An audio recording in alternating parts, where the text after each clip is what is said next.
Welcome to the podcast of MotorWeek, television's original automotive magazine. Here's your MotorWeek podcast host, John Davis. Hello and welcome to MotorWeek podcast number 44. I am John Davis, and joining me for today's podcast in MotorWeek Central Studio C is our above-average group, road test producer and two-wheeling reporter Brian Robinson. Thank you for that, John. And our over-the-edge reporter, Steven Chupnick. Hey. And staff writer, Shamit Cho. Hi, John. All right, coming up, we'll have our lightning round. We'll also dive into our MotorWeek mailbag and try and come out alive. But first, we have an electrifying program for you today because we're going to talk about modern electric cars. The year of the electric car, 2010, is not only here, but it's going fast. We've had a bevy of EVs of one form or another through our shop in the last 90 days. And we're going to start talking about two of the EVs that have been full in the press, and everyone's talking about them. And I'm Brian Robinson. I'm going to start with you. The Nissan Leaf. Yes. You've had more time in it than anybody else on the staff, so give us your impressions. Well, as you mentioned, we have driven a lot of EVs so far this summer. This is the first one to me that feels like a real car that I would actually buy and live with on a daily basis. It's got a 100-mile range, which is certainly more than the other EVs to this point that I've driven. It's a very fun car to drive, as fun as an electric car can be. It's got immediate acceleration, as we're all familiar with electric cars. And I think they did a really good job with it. Now, let's talk about some of the things that have been people have been critical about the car and some of the things that we brought up in our road test. Number one is this is a pure electric car, so there's no backup system, and basically that means that some people are worried about being caught out and it not getting them home. The 100-mile range is, of course, pretty much optimal conditions. When I was at the Leaf presentation, they were very honest and said, under very horrible conditions like sub-freezing and so forth, and where you've got to use the heater a lot or the car sat outside all night, you could have as few as 60 miles. And at the other end, in absolute perfect condition and you're light on the throttle, you could do about 120 miles. So anyway you slice it, though, even at 60 miles, since most people's commute is about 40 miles round trip, that's pretty good. They've done a lot to alleviate that range anxiety. That seems to be the hang-up with electrical cars. How far can I go? And as you mentioned, with the climate control, it'll give you your mileage currently, and it'll give you an alternate mileage that you could get if you turned all the accessories off. So that's good. They also have a button on the steering wheel, which I thought was a really good feature. And as soon as you press the button, it brings up what they call a reachable area on the nav screen. And it'll put a map up, and it'll show you how far you could get with your current state of charge, and even if there's charging stations in the area, you could make use of. So that's I think that's a good feature. That's the thing. I mean, aside from the car itself, infrastructure has always been the big topic with electric cars. There is none. There is none. I believe in what Nissan is. I don't know if I would use the word promising, but they are hoping for is to set up charging stations at commercial locations, rest areas, and I believe they're saying as many as 12,000 by next year. Is that about correct? 2012? I think they're saying. Okay, so that's pretty ambitious, but if they can get those in place, that again takes the range anxiety away. Yeah, my problem is that you can't buy this unless you're a city dweller and you never go outside a certain, limited area. You can't buy this as your only car. It's got to be your second car. It's a lot of money for a second car. And actually, that's a problem, I think, with all of the electrics. So I think it has its place. For instance, my spouse, Cheryl, she never drives more than probably 30 miles a day. It would be perfect for her. On the other hand, if you're at work and you get called away in an emergency or something, that's when I think it gives you a little pause. I'm also bothered a little bit by the fact that their battery system is air-cooled instead of having some kind of a cooling system like some of the others. And while that is good in that it's simpler and probably will be easier to maintain, I worry about stressing the batteries and heat. So all of this stuff is going to play out. The one thing that did impress me that you mentioned, Brian, is how well it drives. It's fun to drive. It's got a better acceleration is better than I expected. Handling, all of the above. Yeah, when Brian got back from the trip, the first thing I asked him was how was it on the road, and he not only did he say it was fun, but he said it just felt like a normal car. Like yeah, a it does. Car, It feels so much like a normal car that when you open the hood, the electric motor even looks like a gasoline engine, which just blew me away. Extremely quiet, normal car, though. Now, Steven, you haven't said very much. You're one of the youngest folks on our staff. How do you take all this new electric car stuff? I don't know. I mean, I am young, but I'm a conservative driver and probably, maybe one a little bit to the extreme. I think these electric vehicles, for me and other people who drive conservatively, I think are fantastic. I just have it's not a phobia, it's just a weird thing about filling up gas. I just think it's a dumb thing to do. Waste of time. I think it's a complete waste of time. And I think, what we're going to talk about next, the Volt and the Leaf and all these electric vehicles, I think it's perfect for people like me because, just plug in and you'll never being at the gas never pump. fill up. And the cost of charging up the Volt overnight is about $3, and when you figure if you do commute 40 miles a day, that's pretty cheap. It's a lot cheaper than putting gas into the typical car. Okay, let's move on to the Chevrolet Volt. And for those that aren't familiar with the Volt, which means you probably live on another planet, the Volt, GM says, is an electric car, but it does have a gasoline engine that turns a generator, and it basically runs on electric current at all times, but at one point in the cycle, in an extreme condition, and we'll talk about it a little bit later, there is some help from the gasoline engine. But here we have a car that has a 40-mile range under perfect conditions on electric alone at highway speeds, and then the gas engine starts and it creates enough energy to keep the car going. But an electric motor drives the car. That's why GM calls it an electric car. I've had more time in it probably than anybody else on the show. Like a lot of the things we said about the Leaf apply. It's comfortable. It's spirited. It handles well, although I think it probably doesn't handle quite as well as the Leaf. It certainly would do most small families very adequate. The big thing is, with this gasoline generator and a 9.3-gallon gas tank, if the batteries run down, you can drive 300 more miles. So there is no range anxiety. However, if you commute short distances every day, say 20 miles one way, and you basically will never use much gas, and the gas will get used up only to keep the engine, fluid and working well. Like the Leaf, it's got a very modern interior. One thing the Leaf has that the Volt does not have, the Leaf does have 5 seat belts. The Volt has only 4 seats. However, even the Leaf, that 5th seat belt's a pretty small person has to be in that spot. Both are hatchbacks, so they've got good versatility. And because the Volt has a smaller battery, it will recharge faster overnight. Having said that, it's more expensive than the Leaf. So, you get the extended range. You can live with the Volt as your only car, but it comes at an added price. I was really surprised on the Volt that the battery never gets charged from the engine. Well, so they've gone back and forth with that. Yeah. It charges a little. They said it was going to charge the battery. Then they said it didn't charge the battery. It just kept the motor running. The most recent stuff, and I think this is part of the problem, GM keeps changing its tune a little bit, is apparently some of the juice from the generator does go back to the battery. So there will be a point in time where your engine will stop running and you'll go back to battery power, or no? My understanding is that you would probably have to drive a very long way for that. They still say, quote unquote, the best way to do it is to plug it in. Right. Yeah, I mean, in terms of the Volt, I still think that people are, you just outlined what the vehicle is. I think out there, people still don't know exactly what this thing is when they hear gas engine in there. They're thinking hybrid. This is not a hybrid, though in one weird sense it is. The powertrain is defined by 2 separate systems. Yeah, we'll talk about that a little bit more because that actually is what our lightning round question is going to be about. And then the second thing I just wanted to say, John, you're talking about the price difference between the two. Yeah, you're right. The Volt is more expensive, but in terms of leases, it's good point. Much more level playing field. It's a very completely level playing. Yeah. They're $1 apart. Right. And actually, that brings up a very good point, Shamit, because I don't think anybody should buy these cars if you can lease them. That's what I was thinking. Yeah, I mean, it doesn't make any sense because the battery technology and everything else is going to progress rapidly. And by the time your 3-year lease is over, we could be looking at vehicles that have 50% more range, and you'll wish you had that.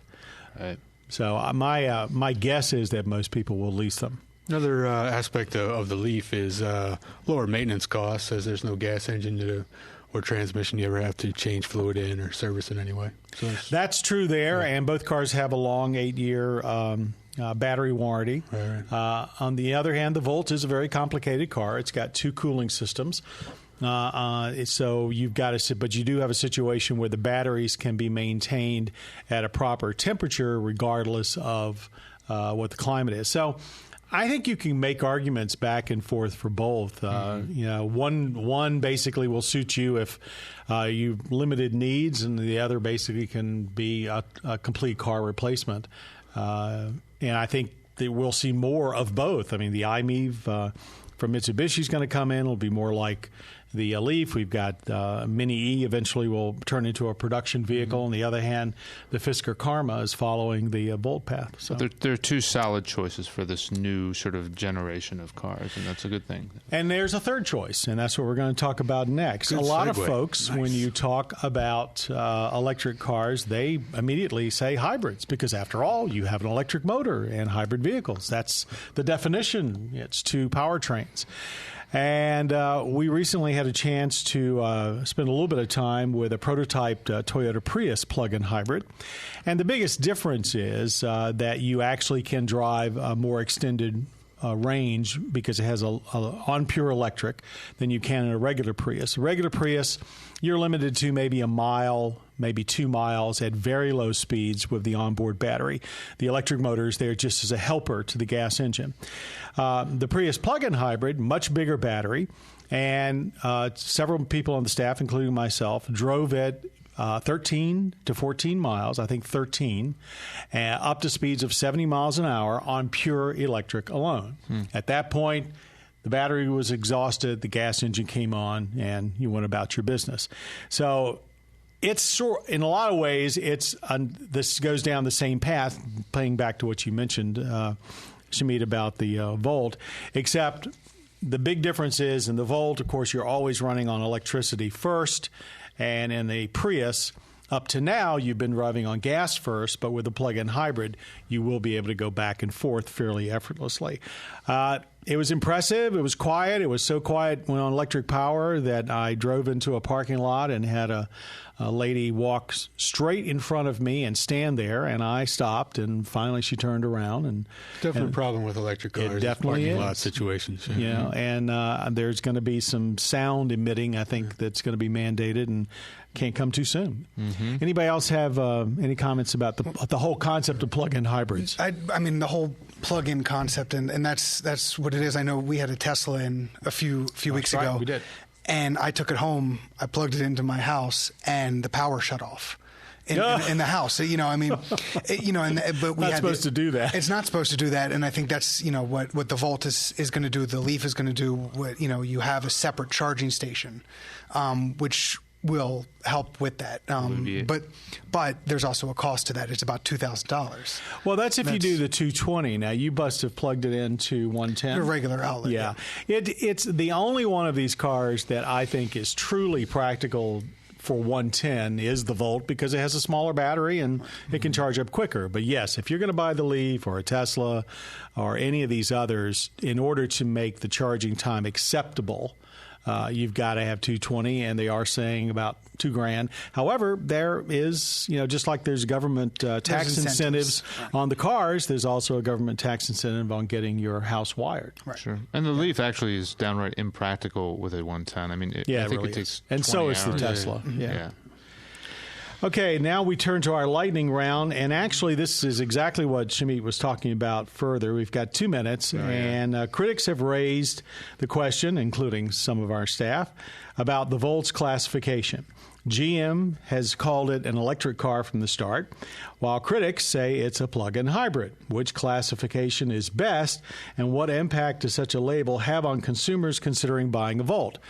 Let me just start by saying, and then I'm going to hush up, most consumers that I've talked to think a hybrid is an electric car, so they don't necessarily make that definition. The definition of a hybrid is typically 2 powertrains. Now, if you go by that definition, the Volt is a hybrid. What GM is saying is you really only have electricity driving you, except for very rare occasions, so they call it an electric car. To be perfectly honest, we call it an electric car, but I think my opinion is it is a hybrid. It's got 2 powertrains. Can't argue with that. Yeah, go ahead. You better. You should argue. We've got a minute and 30 seconds left. Well, I think what you said is exactly what people are saying, that, well, what is a hybrid? I don't think really the general public really care. We're the only ones who, critics. Critics are the only ones who really care what class of vehicle it is to say, well, this class of vehicle is this and that. A consumer is going to buy a car because they like the car, not because of it's a certain class. Well, everybody wants to put a label on everything. Is it hard rock? Is it soft rock? Is it whatever? Classic.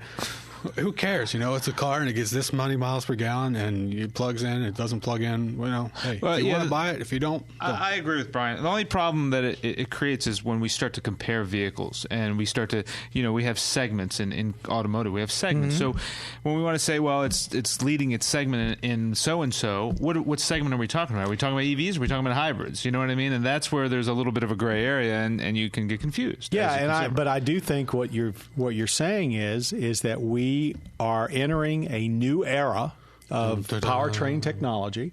A lot of these cars are incredibly complex, and they cannot be put into a pigeonhole as we've done in the past. I don't think there was anyone waiting to buy a Volt, and then they found out, well, wait a minute, it could be a hybrid, not electric. I'm not going to buy it. No. Right, no, you're right.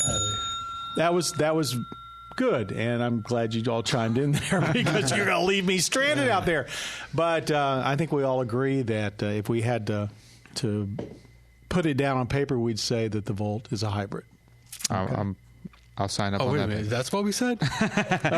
Well, no, seriously. No, that's fine. Yeah, you're just pulling my chain. You're pulling my plug.